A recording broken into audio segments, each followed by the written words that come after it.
नमस्कार, स्वागत है आप सभी का। आप देख रहे हैं लोकतंत्र। मैं हूं आपके साथ कुमार कुणाल धीरज। लोकतंत्र में आज बात करेंगे भारतीय जनता पार्टी और जदयू के चुनावी रणनीति की। बिहार का रण धीरे धीरे गहरा होता चला जा रहा है, लेकिन बिहार के विधानसभा चुनाव में एनडीए और महागठबंधन की शुरुआत अच्छी नहीं हो पा रही है। यानी चुनावी मैदान में उतरने से पहले जो सबसे ज़रूरी काम है, सीटों की शेयरिंग, इसे लेकर एनडीए और महागठबंधन के भीतर जबरदस्त रस्साकशी चल रही है। बिहार में विधानसभा की 243 सीटें हैं। एनडीए में शामिल दलों में भारतीय जनता पार्टी और जदयू के बीच सीटों को लेकर बहुत ज्यादा झगड़ा तो नहीं दिखाई देता, लेकिन जो छोटे दल हैं उनकी ख्वाहिशें काफी ज्यादा हैं। एनडीए एक मामले में महागठबंधन से आगे दिखाई दे रही है, वह यह है कि सीएम के चेहरे को लेकर उसका स्टैंड साफ है। जेडीयू ही नहीं, बीजेपी के नेता भी साफ कह चुके हैं कि बीजेपी के नेता नीतीश कुमार के नाम से सहमत हैं। यानी बिहार में एनडीए की सरकार बनी तो नीतीश कुमार ही फिर से मुख्यमंत्री होंगे, जबकि महागठबंधन में तस्वीर थोड़ी धुंधली है। बूथ स्तर पर साझा कार्यक्रमों और विधानसभा क्षेत्रों में संयुक्त सम्मेलनों के बाद अब गठबंधन के सभी दल साझा घोषणा पत्र जारी करने जा रहे हैं। बीजेपी और जेडीयू अगले 5 साल के लिए नीतीश कुमार की अगुवाई वाली एनडीए सरकार के वादों का ब्यौरा एक ही दस्तावेज में पेश करेगी। बीजेपी और जेडीयू का यह कदम गठबंधन की मजबूती का संदेश देगा, खासकर जब विपक्षी महागठबंधन वोटर लिस्ट विवादों को लेकर आक्रामक रुख अपना रहा है। तब 2020 के विधानसभा चुनाव में एनडीए ने संयुक्त रूप से चुनाव लड़ा था, लेकिन तब बीजेपी और जेडीयू ने अलग अलग घोषणा पत्र जारी किए थे। महागठबंधन में सीट बंटवारे में सबसे ज्यादा चर्चा कांग्रेस की है। पिछले विधानसभा चुनाव में कांग्रेस को बंटवारे में 70 सीटें मिली थी, लेकिन वह सिर्फ 19 पर जीत दर्ज कर सकी थी। और यह माना जाता है कि इसी वजह से तेजस्वी यादव मुख्यमंत्री बनने से चूक गए, क्योंकि तब एनडीए और महागठबंधन के बीच सीटों का फासला बहुत ज्यादा नहीं था। कांग्रेस और आरजेडी की दोस्ती में खिंचाव का संकेत तब से ही देखने को मिल रहा है जब तेजस्वी ने तो राहुल गांधी को इंडिया ब्लॉक के पीएम उम्मीदवार का चेहरा बता दिया, लेकिन राहुल गांधी उन्हें वही भरोसा बिहार के गठबंधन के सीएम का चेहरा के रूप में नहीं दे पाए। आज हम बिहार के रण की उभरती तस्वीर पर गौर करेंगे। तो बिहार की पिक्चर साफ होनी अभी बाकी है। क्या आरजेडी और कांग्रेस का गठजोड़ इतना मजबूत हो पाएगा कि वह अगली बार सत्ता में आ पाए? क्योंकि महागठबंधन में सीएम के फेस पर सवाल है, परोक्ष रूप से ही सही, लेकिन यह बात तो स्पष्ट है कि जब सब जान समझ रहे हैं कि तेजस्वी यादव ही लीड करेंगे यदि महागठबंधन की जीत होगी, लेकिन फिर भी पत्ते खोलने के लिए कांग्रेस राजी नहीं है। उनकी क्या मजबूरी है यह वही जाने, लेकिन एनडीए की एकजुटता का संदेश दिख रहा है, वह भी ज्वाइंट मैनिफेस्टो के रूप में संभवतः। और ऐसे में भले ही दो अलग अलग पार्टी हैं, लेकिन यदि घोषणा पत्र एक है तो यह कहना गलत नहीं होगा कि कमोवेश दोनों एक ही विचारधारा से आगे भी बढ़ रही हैं। चलिए बिना वक्त जाए किए चर्चा की हम शुरुआत करते हैं। हमारे साथ हमारे सभी खास मेहमान जुड़ चुके हैं। भारतीय जनता पार्टी के तरफ से बतौर प्रवक्ता आलोक वत्स साहब हमारे साथ जुड़ चुके हैं। राष्ट्रीय जनता दल के तरफ से बतौर प्रवक्ता आरजू खान साहब भी हमारे साथ जुड़ चुके हैं। जनता दल यूनाइटेड के तरफ से बतौर प्रवक्ता किशोर कुणाल साहब जुड़े हैं और कांग्रेस पार्टी के तरफ से बतौर प्रवक्ता राज छविराज साहब भी हमारे साथ जुड़ चुके हैं। आप सभी खास मेहमान का स्वागत है। लिटमस टेस्ट तो सबके लिए है, कोई माने ना माने, लेकिन वत्स साहब शुरुआत आपके साथ करते हैं। ऐसा हृदय परिवर्तन हुआ है नीतीश बाबू का कि अब देखिए कल के बिछड़े आज मिले कहे तो गलत नहीं होगा। ऐसे में संयुक्त घोषणा पत्र की तरफ आप भी बढ़ रहे हैं, नीतीश बाबू भी बढ़ रहे हैं। ऐसा कौन सा घोल पिला दिया आप ही लोग जाने, लेकिन क्या नीतीश बाबू के इस साथ से नैया पार होगी आपकी? एंटी इनकम्बेंसी भी कुछ फैक्टर तो होता है वत्स साहब। देखिए कुणाल जी, सर्वप्रथम तो आपके चैनल से मैं प्रधानमंत्री मोदी को आज उनके जन्मदिन के 75वें वर्ष की बधाई देता हूं और उनके स्वस्थ और दीर्घायु रहने की मंगल कामना करता हूं जी। अब आइए बिहार की राजनीति पे। बिहार में इस बार का, मैं पिछले 12-13 दिनों से बिहार में ही हूँ और आज भी मैं आपसे बात कर रहा हूँ तो बिहार में ही मुजफ्फरपुर से बात कर रहा हूँ। यहाँ के रग रग को मैंने घूम घूम कर देखा है और समाज के विभिन्न जातियों, विभिन्न वर्गों के लोगों से चर्चा की है। सही मानिए तो यहाँ SIR का किसी ने मेरे से चर्चा ही नहीं किया। SIR कोई मुद्दा ही नहीं है बिहार के जनता के बीच। अच्छा, ये नॉन इशू को इशू बनाकर सिर्फ महज टेलीविजन पर और भीड़ जुटाकर चलने की कवायद थी और कुछ नहीं था। बिहार राजनीतिक रूप से, मेरे दृष्टिकोण से ही नहीं, सभी के दृष्टिकोण से भारत में सबसे सजग राज्य है। यहाँ पर एक वक्त की रोटी अगर नहीं मिले तो चल जाएगा, लेकिन राजनीति भरपेट होनी चाहिए। और मैं आपको बता दूं, किसी भी व्यक्ति का अगर यहाँ पर वोटर लिस्ट में नाम कट गया है और वो यहाँ मौजूद है, अगर बिहार से बाहर है तो मैं नहीं कह सकता, वो भी उसके रिश्तेदार से पता लग जाएगा। जी जी। तो वो इतना बड़ा हंगामा काटेगा कि इलेक्शन कमीशन के अधिकारियों को और BLO का चैन से बैठना मुश्किल हो जाएगा। और मुझे अभी तक एक व्यक्ति नहीं मिला, मैं सभागार में भी था, भीड़ में भी था, जिसने मुझसे ये कहा हो कि आलोक जी मेरा नाम कट गया है। ठीक है, मैं समझ गया। मतलब आपकी बात है कि माहौल बनाने की कोशिश की गई, लेकिन बात तो सुप्रीम कोर्ट तक पहुंच गई। केवल माहौल से ही ये सारा बखेड़ा खड़ा हुआ है क्या? ये अभी विचारणीय है। आरजू खान साहब, हाँ ठीक है, आरजू खान साहब, अब देखिए कॉन्फिडेंस तो हमेशा बीजेपी का बहुत हाई रहता है। ऐसे में नीतीश बाबू का साथ मिल गया तो वो और हाई हो गया है। उस कॉन्फिडेंस के ग्रोथ को आप ओवर कॉन्फिडेंस समझे या नहीं, ये आपके विवेक के ऊपर हम छोड़ देते हैं, लेकिन अपने बारे में कितना कॉन्फिडेंट हैं आप खान साहब? देखिए सबसे पहले आलोक वत्स जी जो हमारे बड़े भाई हैं, मैं उनके कुछ सवालों का जवाब देना चाहूंगा।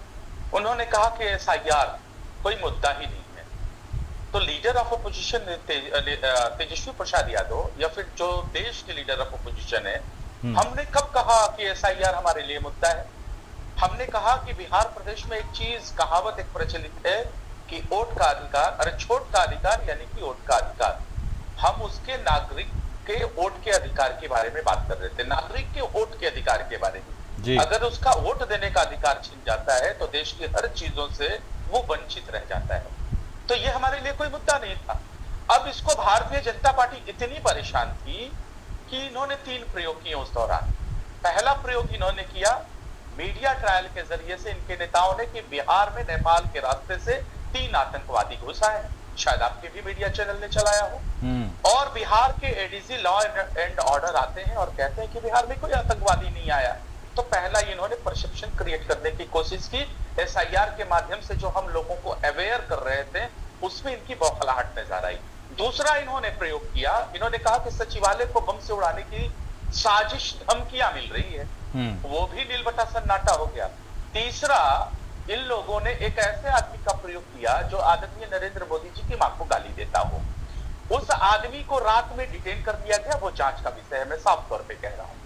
आप उसको सामने लेके आइए, आप उसको फांसी के तख्ते पे चढ़ा दीजिए, हमारा उससे कोई लेना देना नहीं। उस आदमी को रातों रात डिटेन कर लिया जाता है, लेकिन सुबह में भारतीय जनता पार्टी भूमिका बनाती है और उसमें जो 3 जो मंत्री पद के जो दावेदार, जो मंत्री हैं, पूर्व में मंत्री हैं, वो उसको लीड करते हैं और साबरमती पहुंच जाते हैं।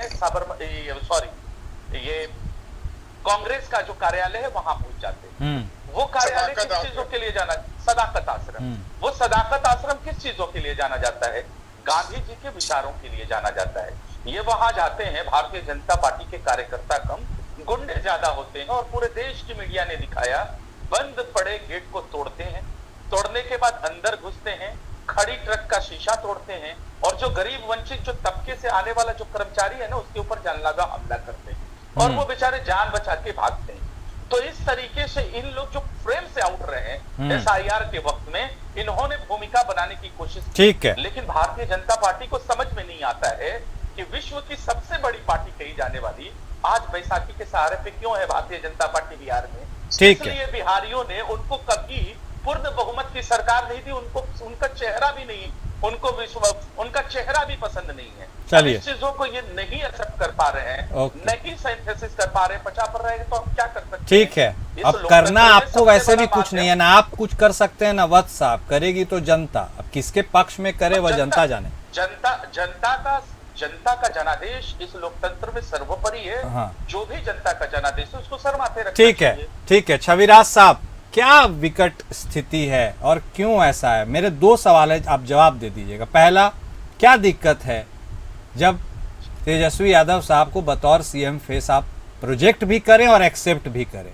दबे मन में तो आप जानते हैं, मानते भी हैं कि वही सीएम होंगे, लेकिन बोलने में क्या व्यवस्था है उसके बारे में बता दीजिए। और दूसरी बात है, लोगों की सीटें बढ़ती हैं, ग्रोथ बढ़ती हैं, लेकिन आप वही सीटें कम। कितनी सीटों पर लड़ेंगे चुनाव, कितनी पे बात बनी है, यह भी बता दीजिए।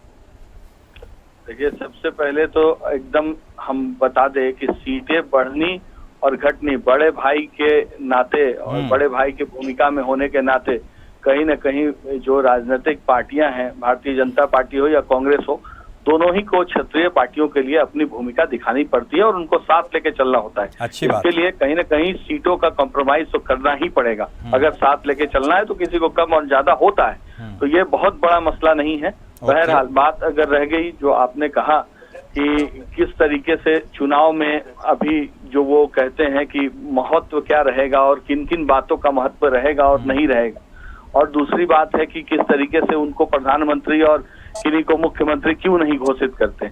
मुद्दा है कि घोषित जनता करती है। और हम बार बार एक बात कहते हैं, लगातार आपके चैनलों से भी हमने कहा है कि पूरे भारत में इन लोगों ने एक नई परिपाटी लाई, जिसके तहत इन लोगों ने कभी उत्तर प्रदेश में अब की बार भगवान जाने किसकी सरकार, तो अब की बार इसकी सरकार, उसकी सरकार, ये बाहर है तो फलाना कुमार है, ये सारी चीजें, इन तरह की जो बातें होती है ना, अनैतिकता पूर्ण जो बातें हैं, ये भारतीय जनता पार्टी के सहयोगियों और भारतीय जनता पार्टी की जो है वो चाल और चरित्र में शामिल है। जैसा कि अभी हमारे भारतीय जनता पार्टी के मित्र ने कहा कि कोई मसला नहीं है, एसआईआर कोई मसला नहीं है, 3.5 लाख लोगों का नाम में चली जाती है, मसला नहीं दिखता।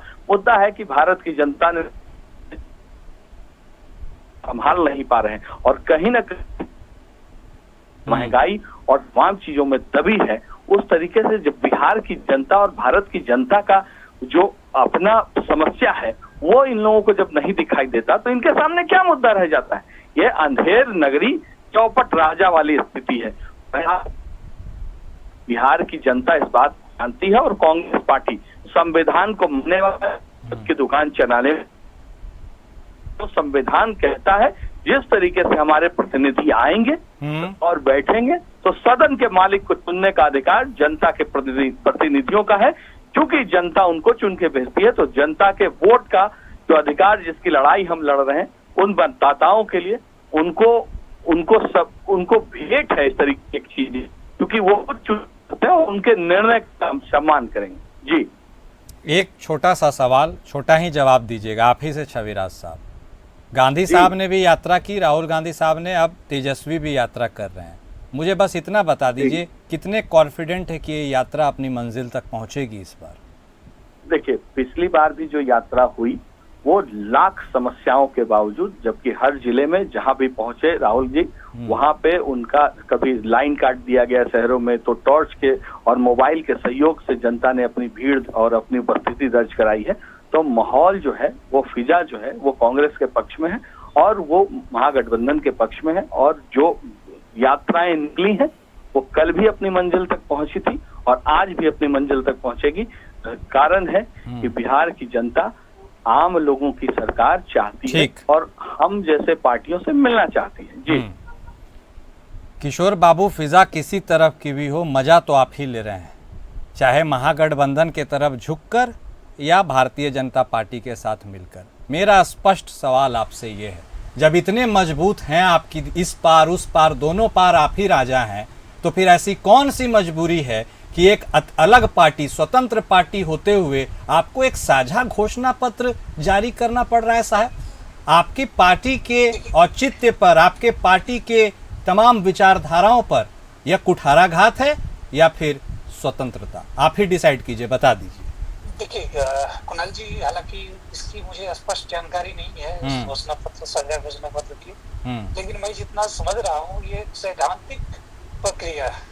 जब आप एक गठबंधन के रूप में किसी चुनाव में जाते हैं तो गठबंधन के तमाम साथियों के साथ बैठकर एक रोड मैप बनाई जाती है अगले सरकार की, और उस रोड मैप को अगर आप साझा तौर पे जनता के बीच ले जाते हैं जी, तो इससे आपसी समझ मजबूत होती है, जनता का विश्वास मजबूत होता है। हालांकि मैं पुनः स्पष्ट कर दूं कि इस बारे में मुझे विशेष जानकारी नहीं है, लेकिन इसे अपनी कमी ना समझते हुए मैं इसे अपनी उदारता समझूं, मैं इसे अपनी गठबंधन के प्रति दायित्व को समझूं तो बेहतर होगा। और गठबंधन में 5 दल हैं, तो ये मानना कि किसी 2 दल के साथ हमारा साझा घोषणा पत्र आ रहा है तो ऐसा नहीं होगा। जब भी आएगा घोषणा पत्र तो 5 दल के साथ आएगा। अनेकता में एकता की मिसाल आप देंगे। ऐसा पहले भी होता है। हाँ, ये पहली बार नहीं है। हाँ, पहले भी ऐसा होता है। तो ये कहीं से भी ना तो मजबूरी का है और ना ही किसी तरह की कोई बात है, ये बिल्कुल स्पष्ट है और हम लोग एक रोड मैप के तहत चल रहा है। तो क्या देखें, मजबूर नीतीश बाबू या मजबूत नीतीश बाबू? नहीं, नीतीश बाबू डेडिकेटेड है बिहार के लिए, नीतीश बाबू स्थापित है बिहार के लिए, और नीतीश बाबू लगातार पिछले 20 सालों से बिहार को मजबूत करने में लगे हैं। एक सवाल का मेरा और जवाब दीजिए, फिर क्विक रिएक्शन बाकी सबसे भी लूंगा, आपसे भी लूंगा। सबके बारे में मैंने पूछा कितने कॉन्फिडेंट हैं, आप कितने कॉन्फिडेंट है, यह बता दीजिए। देखिए, हम लोग कॉन्फिडेंट हमेशा से थे, हैं और रहेंगे, क्योंकि हमने काम किया है। हमने बिहार की तस्वीर बदली है, हमने बिहार की तकदीर बदली है। हमने बिहार को वो सब कुछ दिया है जिसके लिए बिहार लालायित था, वो सब कुछ दिया है जो बिहार को चाहिए था। तो हम बिल्कुल कॉन्फिडेंट है, और ये कॉन्फिडेंस हमें जनता के बीच से आ रहे उन संदेशों के कारण है, जो जनता हमें इस कारण से दे रही है क्योंकि हमने उनके तौर तरीके को बदल दिया है, हमने उनके फ्यूचर यानी भविष्य की योजनाओं को बदल दिया है। ठीक, एक बिहार जो कभी बेरोजगारी का दर झेल रहा था वो औद्योगिक बिहार में बदलने जा रहा है। ठीक, तो हम इस बात से मजबूत। ठीक है वत्स साहब, आपकी मजबूती है या मजबूरी है नीतीश बाबू को साथ लेकर चलना, यह आप ही जानिए। लेकिन मेरा सवाल स्पष्ट आपसे यह है वत्स साहब कि भले सत्ता में बैठाएंगे आप नीतीश बाबू को, लेकिन इस बार चाबी तो आप ही भरेंगे ना sir?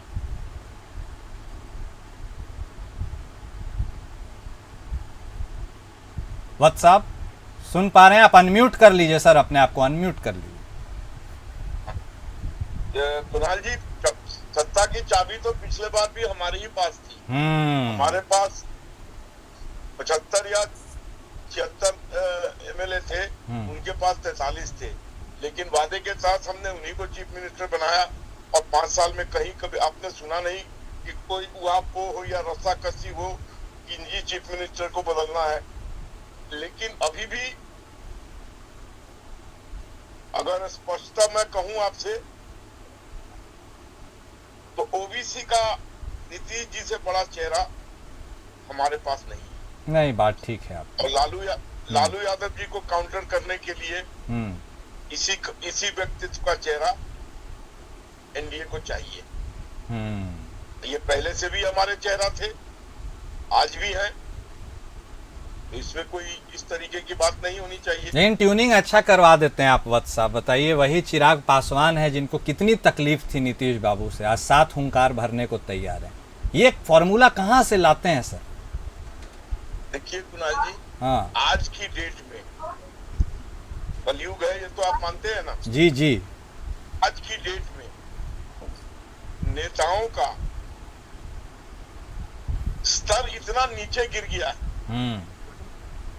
Across the party line में ये बात कह रहा हूँ। जी, आप कहते हैं अक्रॉस पार्टी लाइन। हाँ, कौन किस दल में चला जाएगा, कौन किसका साथ छोड़ देगा, कौन किसका साथ पकड़ लेगा, कौन किसको कौन सी गाली दे देगा, उसकी गाली देगा या उसके बाप दादा का गाली देगा, इसको बड़े बड़े पॉलिटिकल पंडित हमारे सामने अभी बैठे हुए हैं।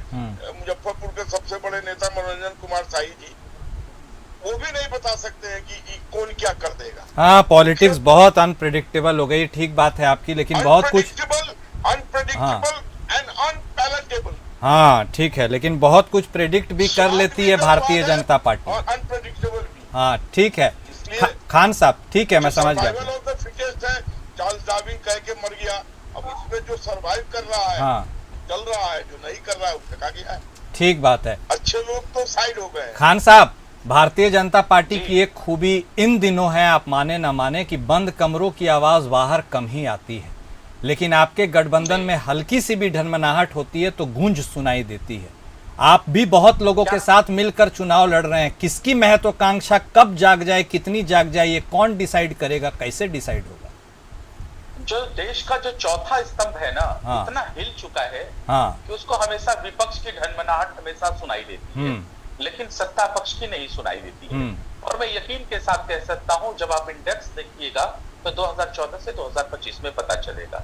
मैं आपको नहीं कह रहा हूं, मैं बड़े बड़े जगत मीडिया में जो लोग बैठे हुए हैं, मीडिया जगत में, मैं उनको कह रहा हूं जी। दूसरी बात, परेशानी तो है, एनडीए समर्थित सरकार के अंदर तो बहुत परेशानियां हैं। आप सुनना नहीं चाहते हैं या कोई सुनाना नहीं चाहता, ये अलग बात है। अभी 2 दिन पहले आदरणीय जीतन राम मांझी क्या कह रहे थे, 15 से 18 नहीं मिला तो 100 सीटों पे लड़ेंगे। 243 का तो राग अलाप ही रहे हैं, कहने के लिए कहते हैं, फिर तो मान ही जाते हैं वो। नहीं, अभी उनका हुआ कहाँ है? न उनका कोऑर्डिनेशन कमेटी है, न कोई उसका चीफ है, न ये सारे लोग मिलके आज के वक्त में प्रेस कॉन्फ्रेंस कर रहे हैं। आदरणीय उपेंद्र कुशवाहा जी कहते हैं निशांत को लाइए, नहीं तो इसके बहुत बुरे दुष्परिणाम देखने को मिलेंगे। तो अगर कोई सुनना नहीं चाहता है तो ये बात ही अलग है, और ये सारी परेशानियां हैं। ठीक है, लेकिन है क्या कि अब आप एक एजेंडा के तहत अगर कोई चलता है तो उसको नहीं सुनाई देती है। हम कहते हैं, आप अगर हमारा स्पष्टीकरण लेते हैं, कोऑर्डिनेशन कमेटी भी देख रहे हैं, SIR के मुद्दे पे किस तरीके से हम 7 गुलबंद दिखे वो भी देख रहे हैं, लगातार प्रेस कॉन्फ्रेंस हम कर रहे हैं, आप वो भी देख रहे हैं। साथ तो यही दिख रहा है कि राहुल गांधी ने यात्रा निकाली, उसके बाद फिर तेजस्वी यादव भी यात्रा निकाल रहे हैं। तो आप क्या चाहते हैं कि हम आदरणीय नीतीश कुमार यात्रा काफी नहीं था क्या? अब फिर मैं बता दे रहा हूं, चलिए ठीक है, यात्रा तो हाँ नहीं, खान साहब जल्दी से जवाब। ठीक है वत्स साहब, ओके खान साहब जल्दी जवाब दीजिए, 2 गेस्ट वेटिंग है। हाँ सरकार बन जाएगी। असल में आ जाइएगा। राहुल गांधी ने 4000 किलोमीटर वत्स साहब सर प्लीज, वत्स साहब प्लीज, और भी हैं सर, 2 गेस्ट वेटिंग में है, उनसे भी रिएक्शन लेना है, प्लीज आपस में बातचीत नहीं। खान साहब क्लोज कीजिए जल्दी। लेकिन आप बेतुकी बात कर रहे थे इसलिए मैंने कहा। खान साहब जल्दी से प्लीज क्लोज कीजिए सर। यहाँ पर बात तो नहीं है, SIR is not relevant at all. अच्छा, मैं बेतुकी बात कर रहा था, फिर भी आप परेशान, अब फिर भी परेशान है। यात्रा वही करेगा, परेशान नहीं है। बिहार के हम सुन लीजिए ना, सुन लीजिए ना, अब सुनिएगा नहीं सर प्लीज, आपसी तू में वक्त निकल जाएगा सर, प्लीज वत्स साहब प्लीज सुन लीजिए सर। खान साहब जल्दी से। मजबूत विपक्ष लोकतंत्र के लिए बहुत जरूरी है। It is otherwise it becomes rudderless. ठीक है महोदय, अगर ये बात आप अगर डिबेट इसी तरह करवाएंगे तो खान साहब 10 सेकंड बात पूरी कीजिए, फिर छविराज साहब के पास जाना है। 10 सेकंड ये प्रदेश के, बोलिए, हमको कोई दिक्कत नहीं, जल्दी से खान साहब। आप प्रदेश के विपक्ष का विजन चुराते हैं, कान पकड़ के विपक्ष करवा रहा है, देश के आदरणीय प्रधानमंत्री से भी जातीय जनगणना की बात करवा दिया, और आप कहते हैं कि प्रदेश का विपक्ष कमजोर है। ये जो अभी आपने वृद्धा पेंशन जो बढ़ाया है, जो ठीक है, जो आपने अभी गठन किया है, ये सब किसके ऊपर? जो ठीक है खान साहब, ओके, सवाल जवाब तो होते रहेंगे। छविराज साहब एक क्लोजिंग कमेंट आपसे भी तुरंत। किशोर साहब आप भी हैं, वक्त कम है खान साहब। राज छविराज साहब जल्दी बताइए, आगे की मंजिल कितनी मुश्किल या आसान रहने वाली है, और क्या आपको लगता है साझा गठबंधन में इस बार जो हुंकार भरी है आपने, वह रंग लाएगी? वो देखिए, इस बार का जो मंजिल है ना, वो बिल्कुल साफ है, क्योंकि जिस तरीके से भारतीय जनता पार्टी और जदयू ने, जैसे कहते हैं कि बिहार की जनता को हमने दिया है, तो बिहार की जनता क्या छात्र लाठियां चाहते थे? क्या वित्तीय अनियमितता चाहती थी बिहार की जनता? रह गई बात, चल गई, ये लूट की सरकार है, और इस लूट की सरकार ने आम गठबंधन के लिए, हमारे इंडिया गठबंधन के लिए रास्ता बिल्कुल साफ कर दिया है। बीच में चीखने और चिल्लाने से कुछ होना नहीं है। बिहार की जनता चीख रही है, वोट चोर गद्दी छोड़। ठीक है, वोट चोर गद्दी छोड़ का नारा है और मंजिल बिल्कुल करीब है। ठीक है किशोर साहब, नारा बुलंद कर रहे हैं लोग, ठीक है, लेकिन इस नारे का असर कितना पड़ेगा इस बार जमीन पर? आश्वस्त हैं आप कि आप ही इस बार फिर से नैया पार करेंगे? कमीशन को चोर कहने पे आप क्यों भड़क रहे हैं साहब? हाँ। ये रिश्ता क्या किशोर है? बाबू बोलिए। बिहार की जनता चिल्ला रही है, वोट चोर गद्दी छोड़। चिल्लाइए भाई साहब, चिल्लाना पड़ेगा। ठीक है, एक मिनट सर, प्लीज। किशोर बाबू जल्दी से।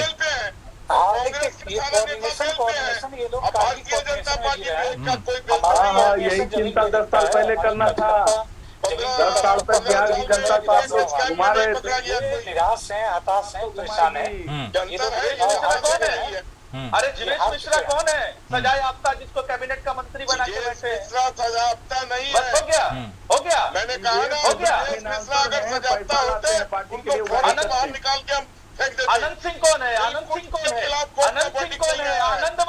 है? अरे आनंद सिंह कौन है? ठीक है, कौन है?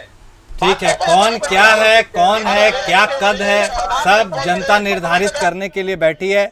वक्त इतने की इजाजत देता है। बहुत शुक्रिया आप सभी खास मेहमान का हमारे साथ जुड़ने के लिए, चर्चा में शामिल होने के लिए। लोकतंत्र में आज बस इतना ही। नमस्कार।